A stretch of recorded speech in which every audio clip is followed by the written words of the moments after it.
Let me introduce you to this guy. This guy is Josh Buice. Buice, Josh Buice. That rhymes with lice.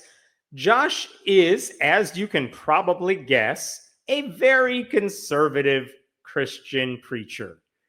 Let me give you some of his resume here. He's basically one of those trolls online, one of those right-wing Theo bros whose number one enemy is like wokeness and number two is Satan, pretty much. So he leads a church in Atlanta, Georgia. It's called Praise Mill, Pray apostrophe S, Praise Mill Baptist Church in Atlanta, Georgia. And a couple of years ago, he was so fed up with the Southern Baptist Convention that he issued this statement: why we are no longer an SBC church. This dude said, my church is leaving the Southern Baptist Convention, and I'll spare you the language here. It's because he said the Southern Baptists had basically gone too woke. They'd become too liberal. Somehow the anti-gay, anti-trans, anti-woman, historically racist organization had gone too far in accepting social justice. And why? Because they had accepted some amendment at their convention, like a symbolic gesture that said, hey, you guys, in the wake of George Floyd and Black Lives Matter, we should consider intersectionality and critical race theory as they defined it. But they were saying maybe we should keep in mind how race affects how people live their lives. And this dude is like, what? Think about race? That's woke. We're leaving the Southern Baptist Convention because how dare the SBC become too liberal? Anyway, so his church quit the Southern Baptist Convention. He actually went further than that because this is from Religion News Service writing about him. They said Josh Buice is one of the organizers of the 2018 Statement on Social Justice, which warned that liberal ideas about race, in particular critical race theory, and women's leadership, oh no, had infiltrated evangelical churches. The statement was issued a few months after a number of high-profile evangelical leaders had gathered in Memphis to commemorate the 50th anniversary of the death of Martin Luther King Jr. and to denounce racism in the modern church. And this dude, Josh Buice, is like, you're commemorating what now? And we're not celebrating that? What? That's too liberal. You all are too woke. I mean, you know how these people operate. They know one word in the English language. They repeat it ad nauseum. So that's this dude. He's also, in addition to that, he's the founder of a conservative Christian conference known as the G3 Conference. What does G3 stand for? I don't know. God, grace, gumball. I don't know. I don't care. It's some right-wing Christian conference. It meets every 2 years, and it's a gathering of Reformed Baptists who go really hard to the right and go all in on the patriarchy and whatever you think they're going to believe. So here's my question to all of you. What type of scandal do you think just brought down Josh Buice? Because there was a scandal involving him this week, and oh man, he is like nowhere to be found this week. What scandal was it?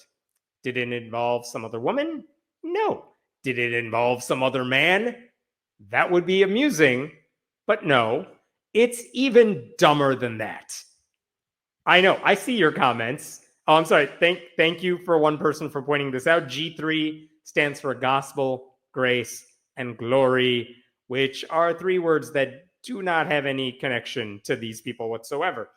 But what was the scandal that brought this man down? Well, Praise Mill Baptist Church and the elders at this church and the board members of the G3 conference, they issued a joint statement this week regarding Josh Buice. I mean, it's the same statement. You know it's a big deal. Let's look through the highlighted bits here. In recent weeks, the elders of our church uncovered irrefutable evidence that Dr. Buice has, for the past 3 years, operated at least 4 anonymous social media accounts 2 anonymous email addresses, and 2 Substack platforms. These accounts were used to publicly and anonymously slander numerous Christian leaders, including faithful pastors, some of whom have spoken at G3 conferences. He's also trashed several Praise Mill Baptist Church elders and others. These actions were not only sinful in nature, but deeply divisive, causing unnecessary suspicion and strife within the body of Christ, and particularly within the eldership of PMBC. So this dude was using alt accounts. He was using his Finsta to basically trash all of his people. So they're already at the hard right Christian conference. And then he goes on his secret Twitter account and he's like, did you hear what that idiot just said on the panel I was just on? Like, listen, I operate one Substack and I operate one Twitter account, and it is way too damn much. This guy has 4 kids. How does he manage all of these alt accounts? And how does he have time to post on them and just shit all over everyone he knows all the time? Unbelievable. Like, I'm kind of amazed at how this dude has been doing this for so many years. But then it gets even funnier, because it turns out all of these old people, the elders of this church, I assume they're older, they all said, by the way, we knew this was going on a couple of years ago. We had a hunch about it. What else did they say? Not highlighted, but at the top. Dr. Buice had been asked on multiple occasions over the past 2 years whether he had any connection to these anonymous accounts. Just stop there for a second. That means there was some anonymous account shit posting about all these Christians, and somehow people were like, it sounds like it's that dude. And they went to him and they're like, dude, is this you? And he's like, no. In each case, he denied any knowledge of them. On Sunday evening, May 4th, after clear and comprehensive evidence emerged linking the accounts directly to him, I would like to know more about that, the elders of the church confronted Josh. What did he do when they confronted him with the evidence? For 2 hours, he continued to deny his involvement. Only after further evidence was presented, how much evidence do they have? I am dying to know how they figured this one out. After much pleading with him to walk in the light, did Josh finally confess to his actions? Swear to God, this is the dumbest scandal to bring someone down. Since then, Josh has acknowledged his sin, expressed sorrow, and asked for forgiveness. Of course he did. While Josh has acknowledged with the elders that he is presently disqualified from serving as an elder, we do not believe at this time that his sin is necessarily permanently disqualifying. So, just so we're on the same page here, they confronted him with the evidence, and he's like, it's not me. Okay, here's more evidence. And he's like, still not me. They're like, here's a giant pile of evidence. And then later, and I don't know if we're talking like seconds later or days later, he's like, all right, you got me. It was totally me. But also, Jesus. And they're like, oh, he said the word. All right, we forgive you. And then they say at the end, okay, he can't be an elder right now. But like, I don't know, maybe in 2 weeks when everyone forgets this story, we can totally have him back and everything will be cool. That's how dumb this scandal is, how dumb it was for him to deny it, and how dumb their reaction is, where they're like, all right, I mean, I know this looks bad, but I don't know. It doesn't seem like that big of a deal, you guys. I swear to God, it's the dumbest scandal ever. So here's what is really annoying. That joint statement does not offer any links to those accounts. They don't mention what his alts were. I would like to know which Twitter accounts were his. What did he say under those other accounts that he felt he could not say in person as himself? I wish I could know that, but they don't say which ones they are. I will tell you, a bunch of people on the internet are like, I think it's this Twitter account, which just shitposts all the time. And they link to a few of them. And it turns out all of those alt accounts all got deactivated around the same time recently, suggesting Sounds like this dude is like, oh no, they caught me. I'm going to get rid of all my Twitter accounts all at once. And everything disappeared off the internet. But I don't know for sure which of those accounts are his. I don't know what Substacks are his. And the church did not mention it. But even though they have this irrefutable evidence, they don't want to share this with anybody somehow. Weird. So anyway, as for the G3 conference, again, it's every 2 years, and they were going to have the meeting later this year. They announced that this year's conference has been canceled. I saw one tweet from someone who said, but I already bought tickets and like plane tickets, and they can't refund the plane tickets, so that dude's just out of luck. And then the ministry said this. I don't know if I have this here. I'll see if I could pull this up somehow. At the time, the G3 ministry said, all right, you guys, we know this looks bad, but quote, his content will remain accessible via the G3 website. Because this dude has written a lot of blog posts for the conference. And they're like, all right, we know this is bad, but we're going to keep all his articles up because, I don't know, SEO. We want to make sure people find us. And then I think only today or yesterday did they finally add another update where they're like, all right, we're taking down all of his stuff from our website. Because apparently they still thought he was worth listening to. Even, I guess, when he's posing as himself, he's worth listening to. It seems like they're only angry he used anonymous accounts to go after their own people. That's the thing they're mad about. It's not that he lied about it. It's not that he denied it. Like, I don't know what they're mad about. Are they mad that they confronted him and he said, it's not me? Are they mad that he was just shit posting people in general? That he denied it even when confronted with the evidence? I want to know what sin they are actually mad about. I don't know. The fact that this guy, though, for now, is no longer working with his church as an elder and is no longer running this conference, who cares? Those are not losses for anybody because those groups do things I don't like. But also, both of them seem to leave the door open for this guy to return as soon as, he goes through a time of repentance and forgiveness, and really everyone else just forgetting that this all happened. Because what is he? The only thing he is an immature troll with the mindset of a teenage bully who cosplays as a religious leader. That's who Josh Buice is. What's funny about this, too, is this is hardly the first time we have seen Christian pastors do anonymous shit posting online. Do you all remember Pastor Mark Driscoll? He's still around. He's still doing the alpha male, I'm Joe Rogan, but the Christian version of it, or something like that. But this is from a CNN article from a decade ago when this became news. According to Christianity Today, Mark Driscoll had trolled online discussion forums under the pseudonym William Wallace II, like in Braveheart, and lambasted the supposed rise of male lesbians. Fee-man, men who act like women in his definition, and men who allow their wives to nag at them. That's what he was doing when he thought he was anonymous. He actually also complained about living in a pussified nation. The funniest thing about Mark Driscoll is he put out a book where he was like, I have done some things I regret in the past. For example, I used to go on comment boards on the internet and pose as like William Wallace. I don't do that anymore, though. And people looked at that book and they're like, wait a minute. He did what now?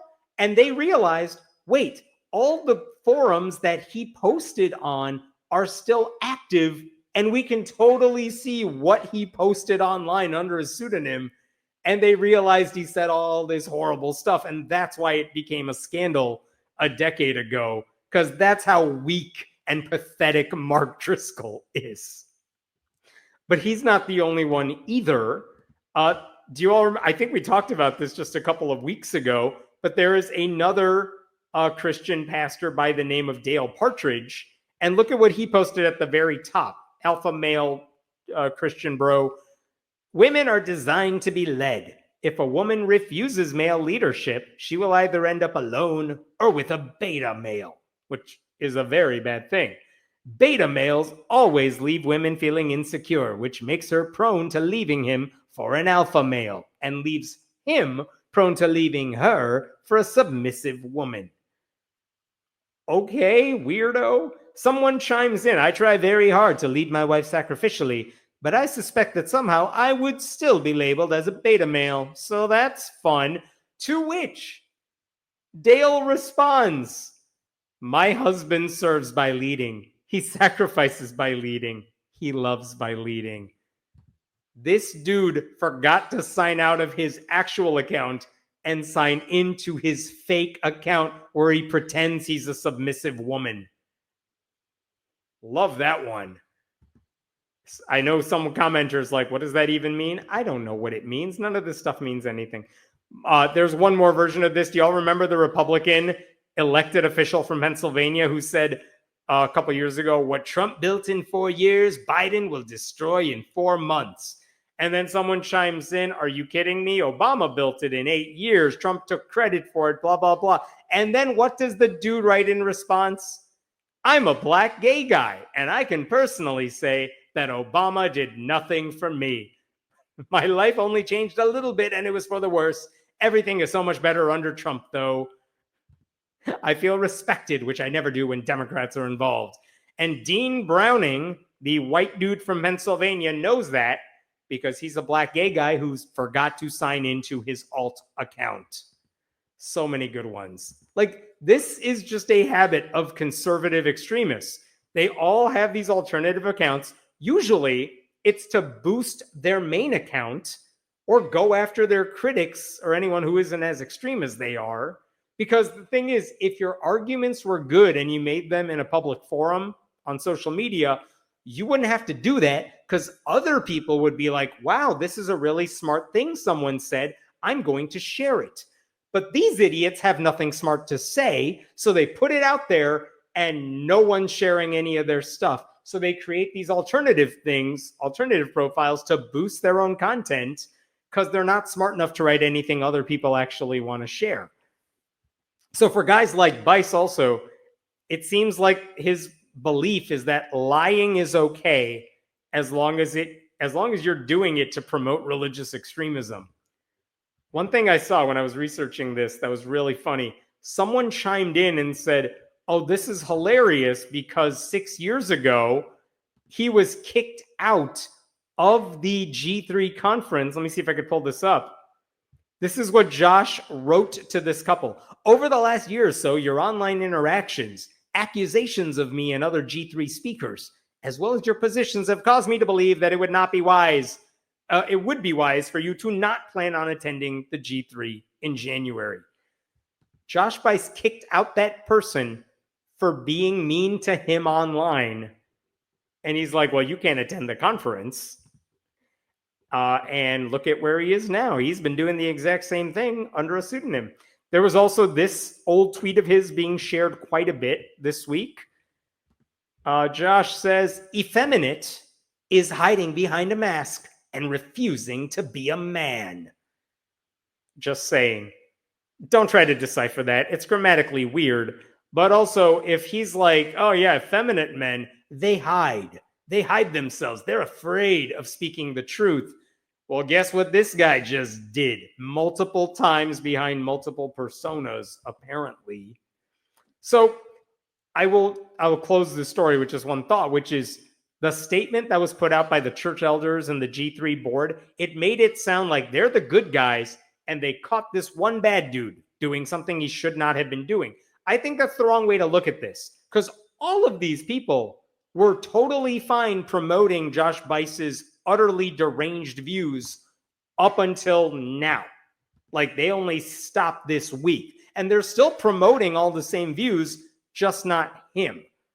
So, and they'll plan to promote him too in like a couple weeks when this all dies down. So I would like to know, are these groups bothered by his anonymity, his denials when confronted about it, or the substance of what he said under those alt accounts? Because I want to know what they're actually upset about. What are they embarrassed by? What do they think he did that was wrong? Because it doesn't sound like it's his beliefs, which are the worst thing about all of this. And without telling the public which accounts were his, we're not able to do the research ourselves either, which makes it easier for the next person to do what he's doing. Right? So if you're a Christian and you belong to either of these groups, the church, the conference, you go to any of that stuff, leave. Ditch both of these groups entirely. Don't just distance yourself from the one dude who got caught, because all of the people involved here are not looking good. All right, I'll pause there for a bit. What other questions we got? Oh, thank you for becoming a YouTube member. I appreciate that, LK. I'm stunned I wasn't too far off. This is the most benign scandal in the history of the church. So far, give it time. There, like, even with this dude, it's like, okay, fine, I really don't care about your alt accounts. I find it funny more than anything else. But man, the way they are treating this, like it's the biggest thing that has ever happened, is ridiculous. But also, if you're going to do that, tell us what the accounts were. Tell us what he said so people can decide whether the punishment fits the crime.